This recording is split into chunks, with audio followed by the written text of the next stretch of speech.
Hey guys, welcome back. Today we're going to be replacing the windshield wipers for my 2017 Acura RLX.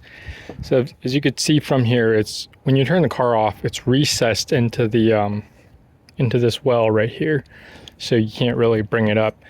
And in order to put it in service mode, we have to do something on the inside. So that's what I'm going to show you. So to bring it in a service mode, what we do is we start the car and we pull the wiper all the way up to the top position, and then we turn it off.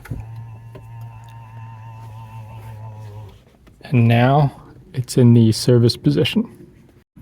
Now with it in the service position, you could just go ahead and lift them off, and there's a cover that needs to be removed, so just go ahead and fiddle with it and move the cover down.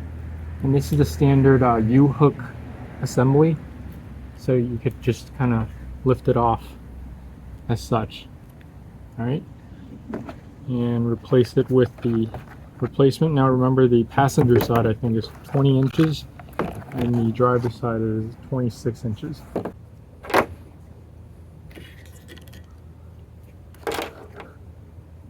Cover is probably for the other brand, so we're not going to use that cover.